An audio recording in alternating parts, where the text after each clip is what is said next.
Hey, what's going on? Welcome. I got one of my best friends here and business partners, Jiries Dawaher. Dawaher. 3 syllables. Okay, man. Hey, welcome to the show, brother, man. It's so good to have you on here, man. Man, I can't wait for people to hear your story about how you were able to lever up. So today, man, just real quick, we're going to jump into what are you doing? What do you have as far as real estate? And then we're going to go all the way back and figure out how you got there. Sounds good to me. Let's where do you want to start? So what kind of assets do you have right now? Right now, I have a portfolio of about 70 units. That's made up of some single families, townhouses, 2 units, and 4 units, or 3 units. All right. And 2 hotels. All right. Yep. You got a Hilton and a Staybridge. You got them with us, man. Glad to have you on board, brother. Yeah. So I want to back up. And go into your childhood, man, because so many of our viewers, man, they started off just like me and you. They came from a really wealthy family. Just kidding, guys. You know, you come from a hardworking blue-collar family. You said your dad had 3 jobs, right? Yeah. And then you did really well in school. Were you like, so you know how you're the honor roll student, and then the other end, tell them where you were at, man, growing up. 311th out of 320 kids, 9 from the bottom. The other 9 didn't show up. 1.53 or 1.56 GPA. Tests were hard. I mean, school was hard for me. It wasn't easy. Really? Had a hard time paying attention. So it wasn't that it was hard. You were just bored. Yeah, I just had a hard time paying attention. What's funny is that in high school, I was like flunking every other class. I made it to state championships twice for business management ideas. Really? Yeah, so that was cool. But nobody in your school said, hey, maybe this guy, it needs to be taught in a different type of way. Nobody said that, right? No, because just look at the school system, right? It's broken. Yeah, we're just taught to be good workers. Like nobody in school's taught anything other than like so the schools are like them cows. You know how they're leading them cows to their death walk, and then there's that one cow that wants to jump out, and they're like, he's the bad cow. Yeah, he's the bad cow. He's not the listening. bad cow. Like we have to go to school, then we have to go to college, then we have to go work 40 hours a week, 40 years of our life, and then retire with a $40 gold watch or whatever it is, right? And just $40 gold watch. That's all you get, man. You got to. Man, you can't get a $50,000 gold watch, baby. Not on that plan. Like nobody running that plan. That it's broken and it's not. You were just taught to be workers. Like, and if you think outside the box, and all of a sudden you're a troublemaker. You're like, you'll never get a good job. Yeah. Good, because I want to create jobs. Like I'm not worried about a good job. Like. So okay, let's go back to your family, because a lot of people, man, I need them to hear this, right? Yeah. In 2015, and a little bit before that, I met you, but in 2015, I had just went bankrupt and came out of bankruptcy in 2013. By the end of 2015, it was about November.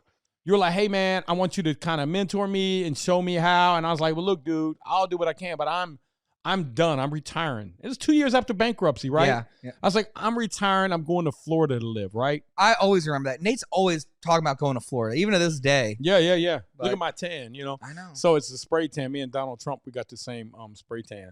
Yours isn't as orange, though. Yeah, I know, man. I learned how to dilute it. Now it's the Okay. light. Oh, It's okay. all lighting. Donald, you got to get some new lights. So, but you were like, and I kind of showed you like, nah, man, you kind of want to buy in these areas. This is where you really make the money, is appreciation. I didn't really know how to articulate it as well back then as I do now. But, you know, watching you flourish from 2015, watching you even before that, the way I met you, you were a wholesaler. Yeah.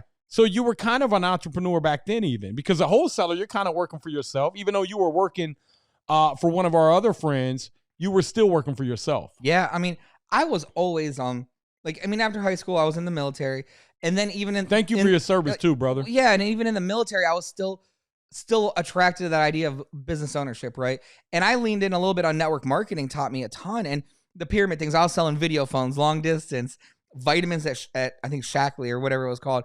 I mean, I knew that there was this way that of business ownership that I could just like apply this. Like I saw these people being successful that built systems, that stopped trading time for money and stopped doing that. And I wanted to get on that. And I'd done network marketing. It was fine. I kind of looked at it like my education, but you know, it destroyed my credit. You know, I was living off credit cards and maxing things out, trying to make this business work while I was in the Army, trying to get as many like get stationed as many different places as I could, because then I could make good money just to offset the money I was losing trying to do network marketing.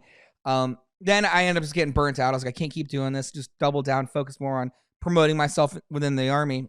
And then I got out. I didn't know what to do. I had a friend living in South Carolina, and I was like, I'm just gonna go hang out. And what year did you get out? That's 2009-ish. 2009. Right so around from 2001, what year did you graduate? 2002. But I enlisted before I graduated high school. Okay, so you graduated in 2002. Yeah. You did 8 years. You came out in 2008, 2009. 9-ish. Yeah.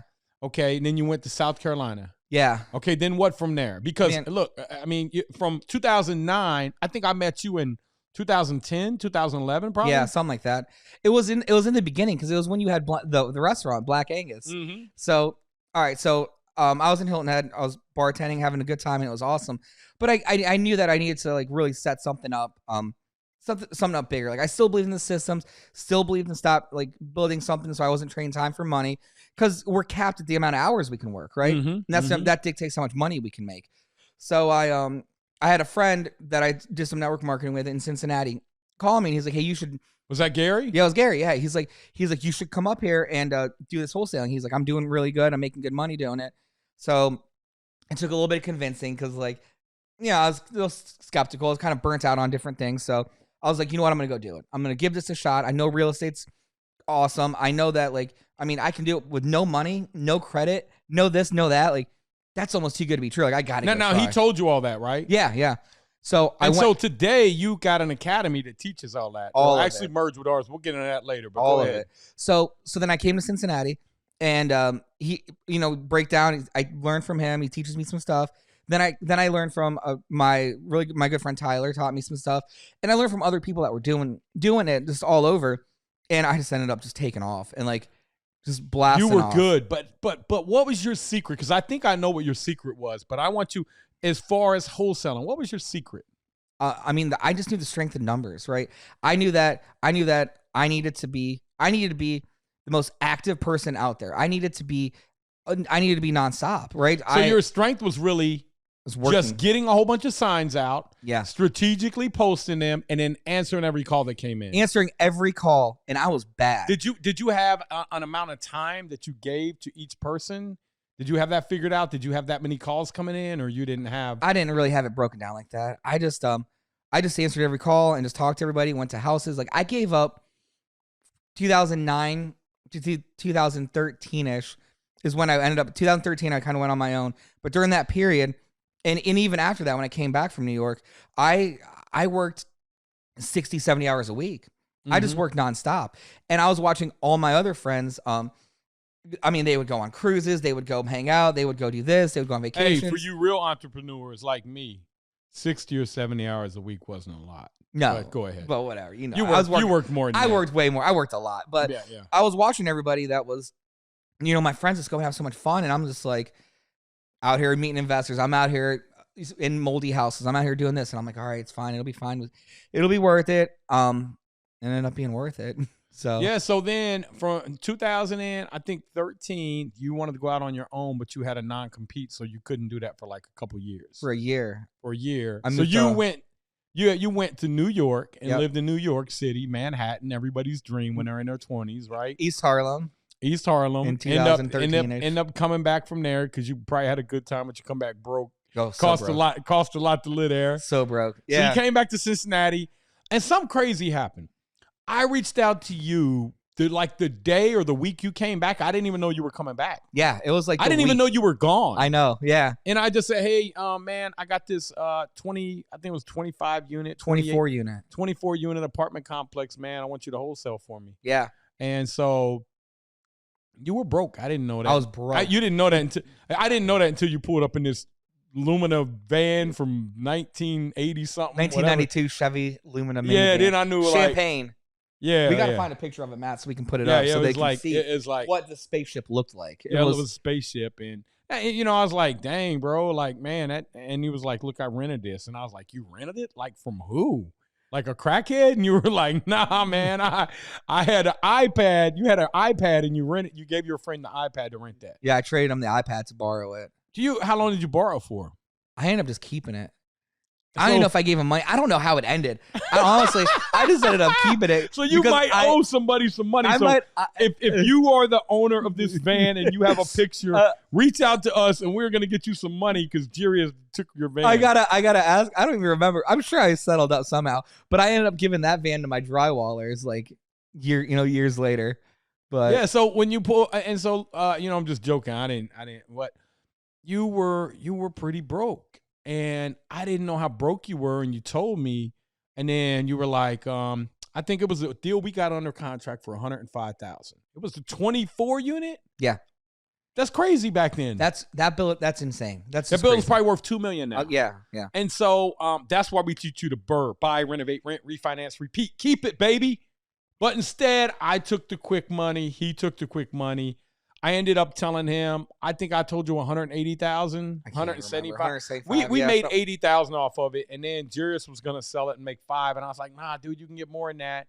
So what did you mark it up? 10 grand? 10, I think, something like that. And then so you made but in the process of the closing, what happened, man? I got robbed. You got robbed. So when I was wholesaling before in New York, I was making a ton of money, being stupid, bought a bunch of diamond earrings, bought nice watches at the time, like Tissot's, which are like nice watches still, but what are they called? Tissot. It's a Tissot. Okay. They're Swiss watches. They're like $500-600. Had them all laid out. I was gonna pawn all this stuff. Had a PlayStation I was gonna pawn. I don't know why I didn't take them with me, but I had them set out. And my apartment was on the first floor, and I pulled back in from working or whatever that day, and my screen door was wide open, and somebody came in and stole everything. So the moral of the story is take your stuff to the pawn shop before somebody else does. Does. I know. I don't know what I was thinking. It still went to the pawn shop, right? Yeah. I had nothing. I didn't have anything to pawn. So I didn't know they took all that. I knew they took your TV. So I think I told Mike, like, to me it was important. Like, you can't be without a TV. So we went and bought you a TV. Yeah. So then I had a TV and then no food. So that was nice, though. But I just watched TV, so that way I didn't remember how hungry I was. Watch the commercials and be like, man, I'm gonna watch a soup commercial. I was watching Food Network. I'm like, man, that looks so good. Pretend eating. Hey, when I get some money, I'm gonna make ice. that. I was just eating the ice, pretending it was something. Yeah, no, it was good. I had Little Caesars. But you didn't really have anybody that you could call because parents didn't really have money, right? Parents had they didn't have any money. I couldn't ask them for anything. Like nobody I really knew had money, really. Yeah. It just wasn't a thing. I was the one that was supposed to have money, right? I was the one that was always wholesaling, doing deals and whatnot. But so out of that, you got your 10, 15,000, whatever you made off that deal. I don't even remember, but you got that. And then what did you start doing from there? We started a wholesale company. You and Tyler started a wholesale company, and you guys wholesaled thousands of units, right? Thousands. We did thousands of transactions. We crushed it. We crushed it. Yeah. You guys were doing 150 to 200 a year. I remember. Yeah. You guys were one of the bigger wholesalers in Cincinnati. Yeah. And then things started coming to a halt because the way that the transactions were being processed, the banks realized they were leaving all this money on the table. They started taking them to auction, right? Yeah. Yeah. And it started become more competitive. Yeah. It got competitive. I mean, back in the day, we were wholesaling. I mean, it was 8 years ago or something, 9 years ago. It's not anything like it is now. Like everybody's like virtually flipping and doing this kind of flipping, doing this and that. And there's nothing wrong with that. That's fine. People are making a ton of money doing it. But I think that our style, when we did it back in the day, really, really made me a better and more rounded real estate investor. Of course. Because I wasn't doing houses 200 miles away. And there's nothing wrong with that, right? There's nothing wrong with doing it virtually. But like I knew Cincinnati better than anybody that ever grew up here. I was a transplant, right? I didn't grow up here. You were from Canton. But I know every inch of Cincinnati. I know the markets. I know all of this. Like, and at least I thought I did, right? At least I knew all the streets. And then it wasn't until you really helped me dive into understanding what streets mattered and what was the best places to be. That's when I just turned into like a machine with that help. Yeah, because a lot of people think that look at your shirt, appreciation over cash flow, right? Yeah. A lot of people just think I'm gonna buy this place because it'll make me $500 a month.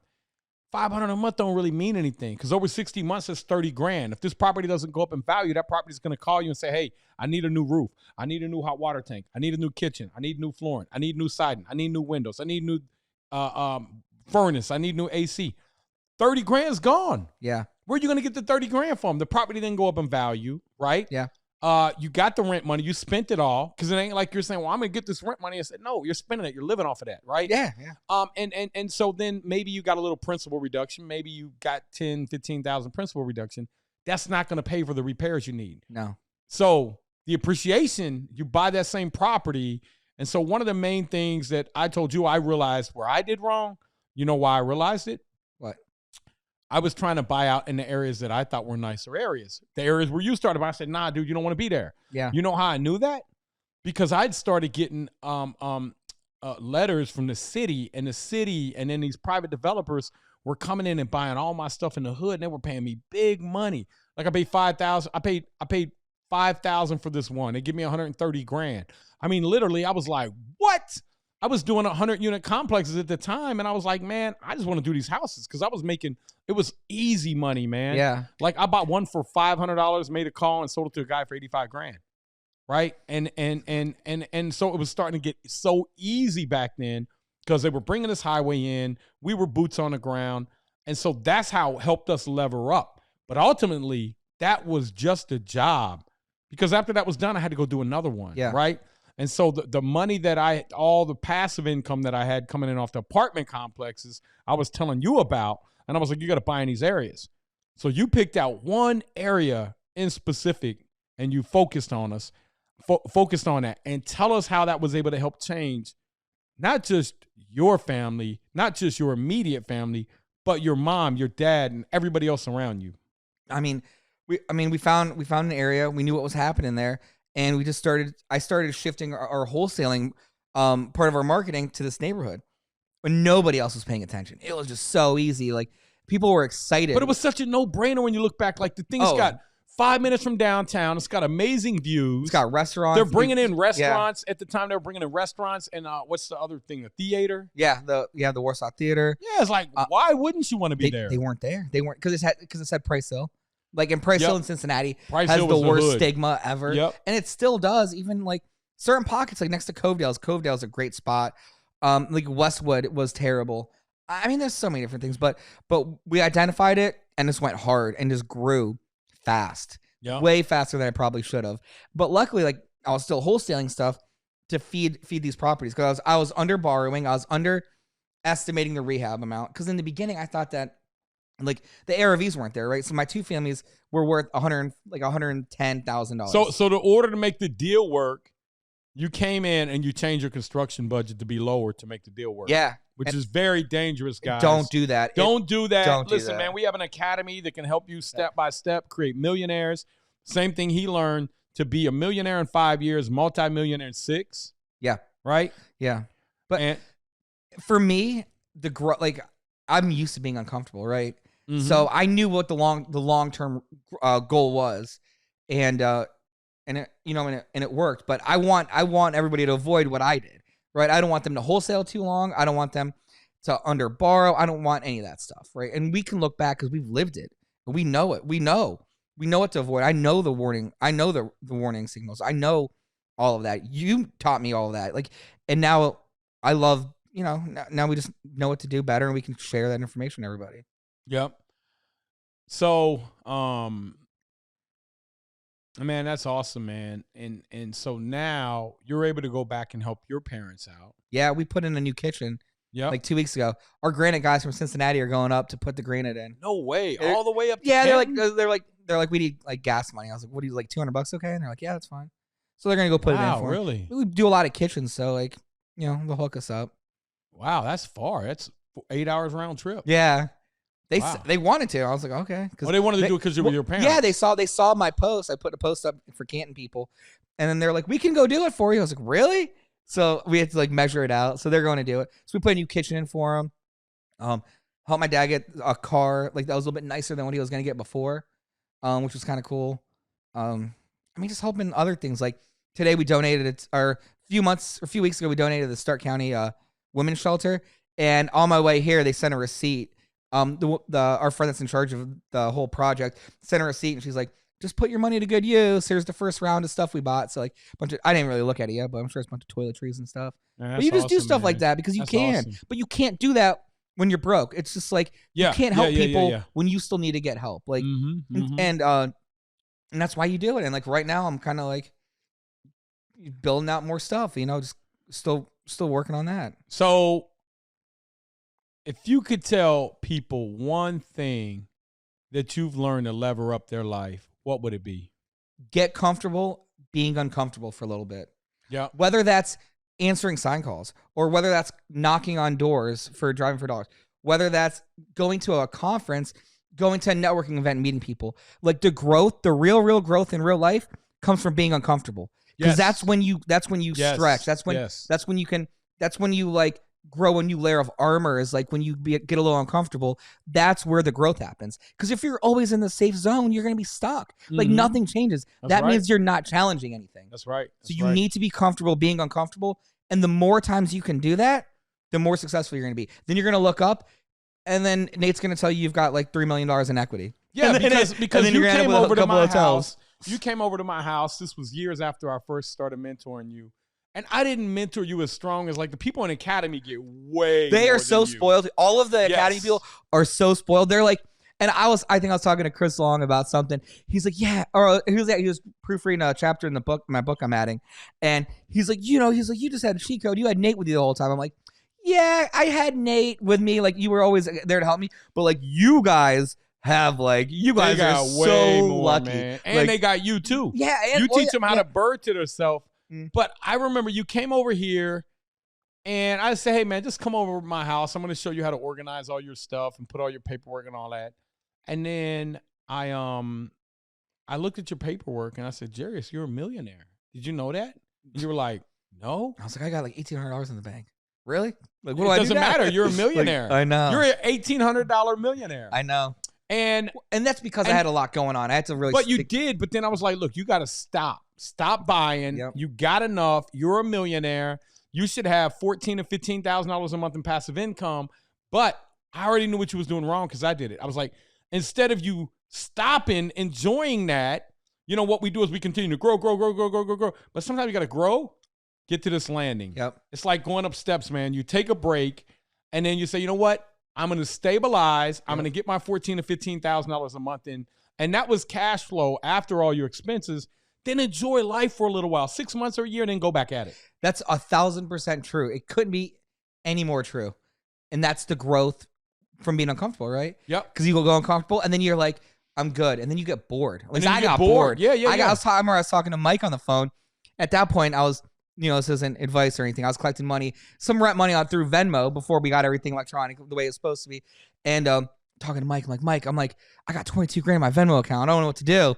He just starts laughing. He's like, I bet you never had that problem before. I'm like, no. And that's when I was leveling off. And then all of a sudden, I'm just like, I got to go do something again. Yeah. So now I've got 5 projects going, more than I really want. But each one of these, I'm like, man, there's some, just these 5. Once I round these out, we'll add an extra $1 million to my net worth. Between 800 to $1 million when it's all said and done. 5 deals, you're gonna make that much? Well, one of them is $350,000 margin on that one. The one that we looked at that has the river views that I got, like I'm gonna smoke. That's gonna be a really good one. How much you gonna be in that for? I'll be in that one for $250. And when it's worth $600, it's worth $600 when it's all done. And it might be worth more if I decide to sell them off as condos. Wow. Because it has views of the river. They're building $1.1 million houses all next to that stuff.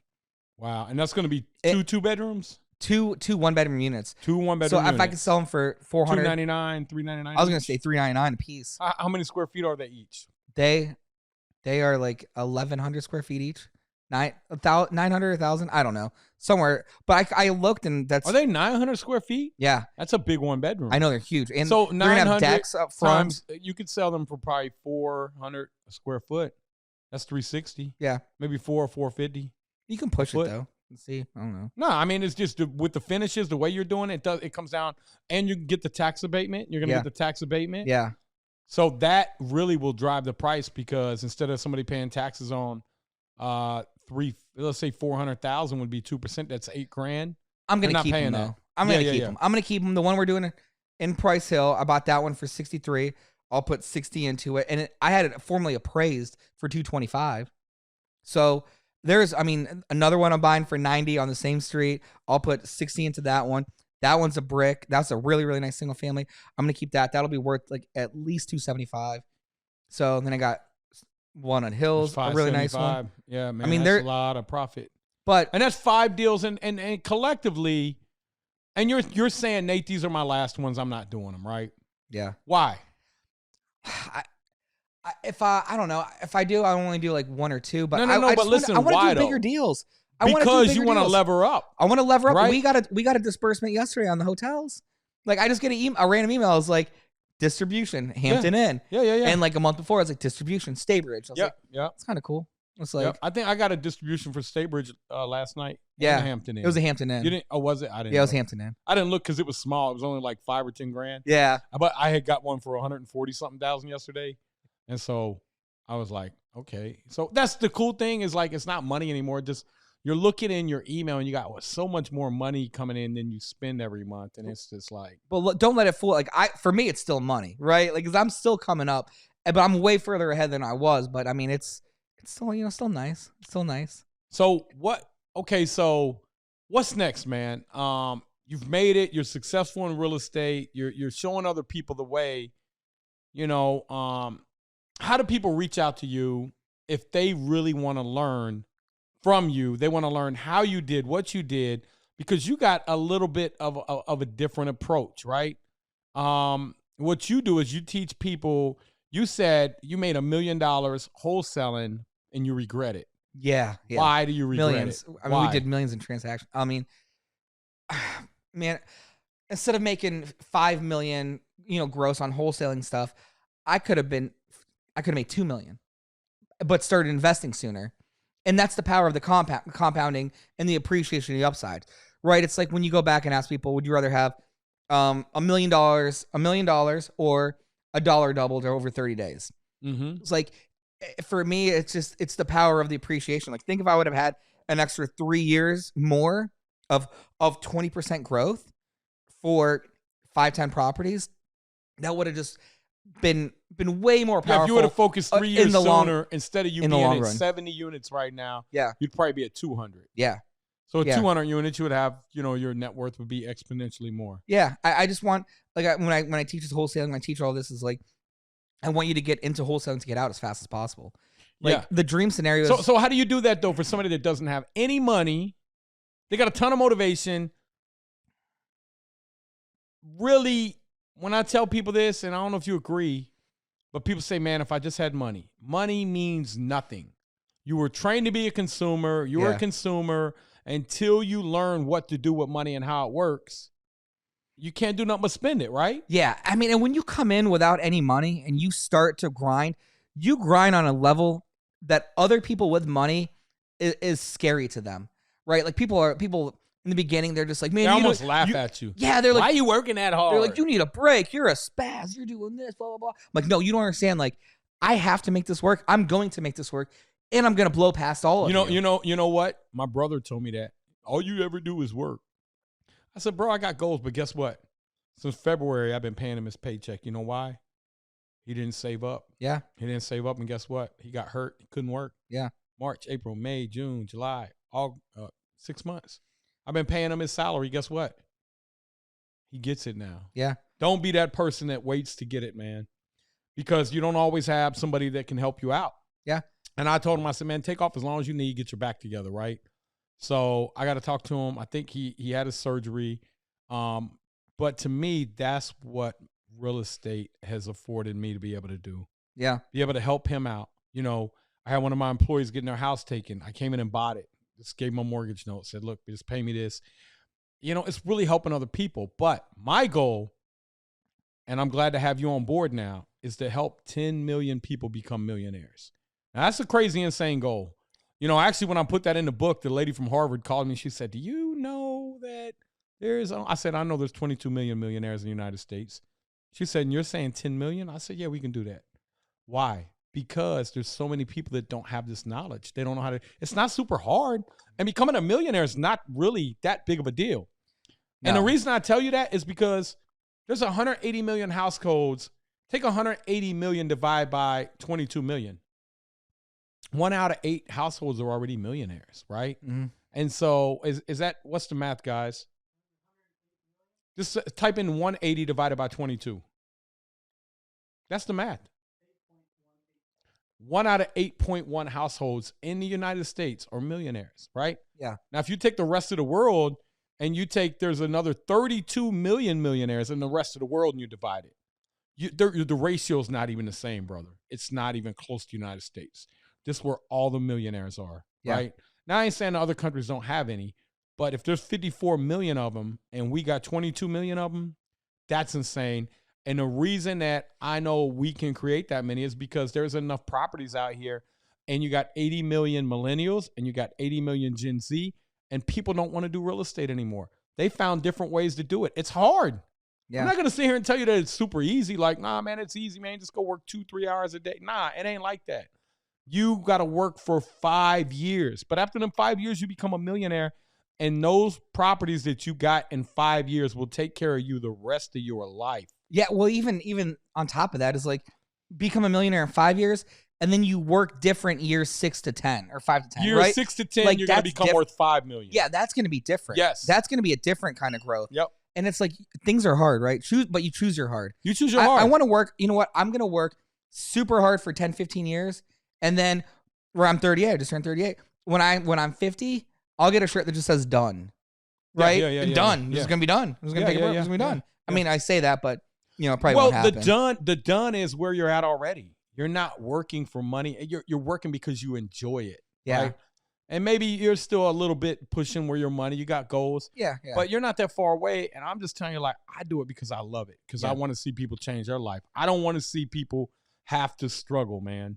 And so, where can people find you if they want to join your academy? I know it's my academy. We kind of joined together. Burnvest? Yeah, what is it? What is it? Buracademy.com? Burnvestacademy.com. We'll put the link below. Right? Jiries' course is in my course now. I felt like it was instrumental. He runs the weekly coaching calls, number one. Number two, I think that this will help people that don't have any money start. Because they can learn to wholesale to get the money to burr, or they can burr to themselves. Explain that concept, burring to your or wholesale to yourself to burr.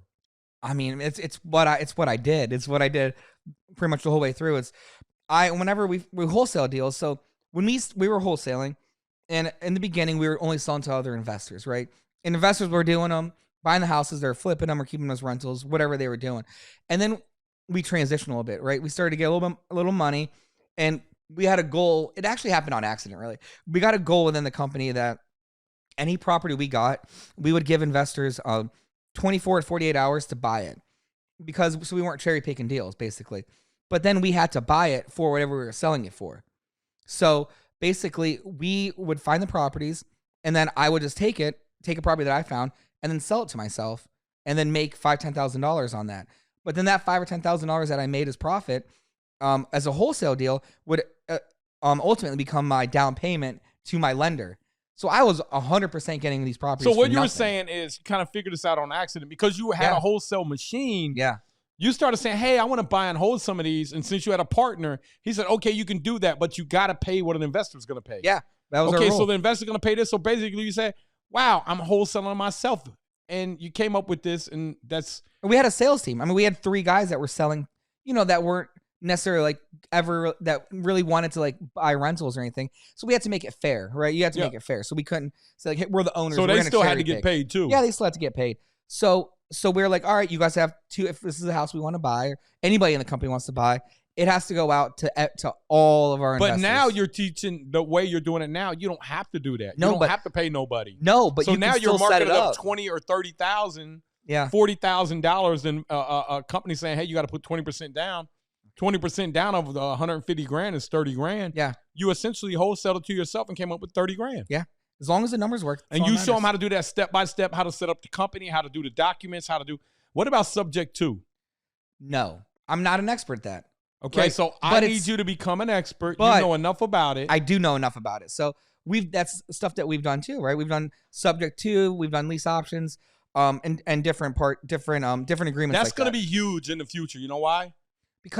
because rates that these people locked in at like 3.5%, 4 or 5%. Yep. Like 3 or 4% are going to be really desirable for investors. So they're going to just be able to assume those mortgages instead of having to get. Even if they're overpaying 40 grand, it won't matter. It doesn't matter because your cash flow is going to be so great on a subject too. So we're going to learn that. We're going to put that in the academy. Big time. Yeah, it's definitely coming in.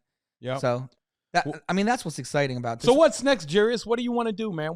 10 years from now? I know you mentioned, you want to buy more real estate. You're doing hotels with us.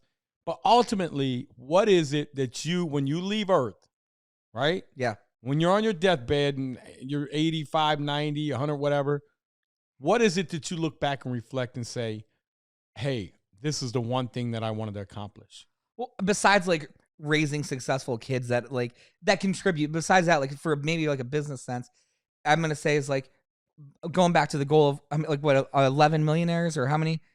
Or 10 million millionaires. 10 million millionaires. So you're going to help me with that, right? Yeah. You already have. Well, you started taking people under your, because see, I don't view me as touch. Like, okay, I touched your life. Now you're touching other people's lives and helping them become millionaires. And that's where the power of the exponential growth is, right? Because like you and Mike, like I can't tell my story without saying the names like Mike and Nate, right? So that like instantly becomes like whatever like my tree goes and does. I see that as part of the 10 million millionaires, right? Yeah. Because that growth has happened through me. And then like with Dylan, helping Dylan. Like Dylan now, it'll be like, it goes Dylan, he's going to help people eventually. Like Dylan, me, but there's still Mike and Nate, right? Because I would have never been in the middle of that. So I think that's what's even more powerful than what I can do is like how you can touch and how you can impact all these people. Yeah. Right? Because that reach doesn't stop. If you're it doesn't stop because Dylan's gonna and it's just on and on and on and on and on. And I think that'd be cool if it's like, I don't know, you throw a party 20 years from now and it's like, hey, if Nate, Mike, and Jiries, whoever ever helped you in any way, come to this party, and then like all of a sudden we're just like in the Superdome, right? Like no. And we'll get there. We're gonna get there, but you help that many people, like that's cool. We're gonna get there. That's a legacy, and we're gonna get there, and we'll buy an NFL team. Okay, so don't even worry about that. Okay. There's only 32 of them. So, I mean, you could do anything you want to do, guys. It's all just starts with a thought. And what I tell people is set the goal and then work backwards, work at the goal. So many people, they want to worry about how you're going to get to the goal, right? Mm-hmm. That's more of the creative mind, right? But I'm more big picture vision. We're going to set the goal and then we're going to worry about the hurdles as we come to them and how we're going to accomplish them. Yeah, it's just like anything in life, right? When I'm buying a house, you start with the end, right? What's the end? What's the after repair value? And then you back into it. What's the goal? Okay, back into it. Mm-hmm. You have to start big picture. Like that's how you know where you're going, right? Because if you don't know where you're going to go or what it's worth, then how do you get there? Like you can't make a roadmap. Like you can't buy a house, renovate it, and go, all right, let me see what it's worth now. Like, oh my gosh, I'm into this house for 200 grand more than I should be, or whatever. Like, so listen. You struggled for years with money. I did too. You come from, I'm just going to say, a poor family. Yeah. I came from a poor family. Yeah. How is it that guys like me and you have figured out the code? And there's many people that went to college, way smarter than us, come from better families. They are now, been out of college 15, 20 years, still paying off student debt. They're raising their kids to go do the same thing they did. And they know there's a better way, but they don't quite know how to articulate or even how to put it on paper. So if you could tell people one thing that you believe could change their life and help them become a millionaire, what would it be? I'd tell them get in the academy. 100%. Now, why get into the academy? What are they going to learn in there? Everything. I mean, you built this academy out and I built my academy out. Now it's all together. But for the person that literally knows nothing about real estate to go and be successful. Not just real estate, money. Mindset. People don't understand how money works, right? And they go out here and they get their money to Wall Street and they get a 7.1% return. Inflation's 9%. If he hits that 7%, you're losing 2% of your money a year. You just don't realize it. Now, if you get real estate and inflation's 9%, your real estate goes up 9% a year, but you only put 20% down. You're getting 9% on 100,000, but you only put 20,000 down. That's 40-something% return right there. Yeah. Plus you're getting a cash flow and a principal reduction. You're over 50%. That's why real estate is a great hedge against inflation. Guess what else? I don't know anybody. I cannot name one person that I know that's in my circle that's been doing real estate for 10 years that's not a millionaire. Do you? I'm talking about not somebody that's been dibbling dabbling. I'm talking about this is my job. This is what I'm doing. Not a broker. I'm talking about an owner. There's one person, but I'm going to tell you why though. It's because they continue to flip houses.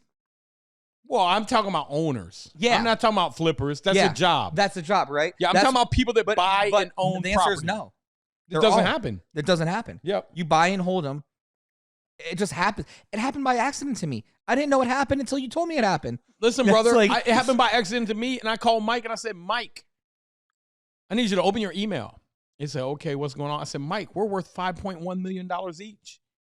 At the time, we didn't even know we were millionaires, Jiries. And I was so excited. And I said, go through, look at the value. And then look at what we look at what we owe, look at what it's worth. Confirm that. He was like, yep. I said, boom, look at the bottom. He was like, holy shit, we're millionaires. Didn't even know it. Yeah. That's how real estate works, man. And so, guys, listen, man, anybody that's struggling, if you know there's something better out there, but you don't quite know what it is, look, we're here to teach you guys, man. We got an academy we want you to jump into. We want you to lever up your life. The reason the name of this podcast is called 72X is because we can show you how to 72X your money. And we have a spreadsheet in there that shows you step by step how to do that, guys. It's a couple $1 million net worth over 5 years if you follow the system. Now, some people we've had, in the first year, several people become millionaires. I'm not saying everybody's going to do that, but there will be those people that can do that. And there's so much more in there. If you've always thought that there was a hidden code to becoming wealthy, I'm here to tell you you're absolutely right. And I'm here to tell you that I can show you that code. It's understanding money. Once you understand money at a deeper level, man, doesn't seem as risky anymore. It's almost like, oh, okay, I want to go to Alaska and dig for gold. You're like, well, here goes a shovel. No, we're like, here's a shovel. Here's how deep down the gold is. Here's the exact spot that it's going to be at. Now go dig, right? And then you're worried about alligators. And we're like, look, alligators ain't in Alaska, man.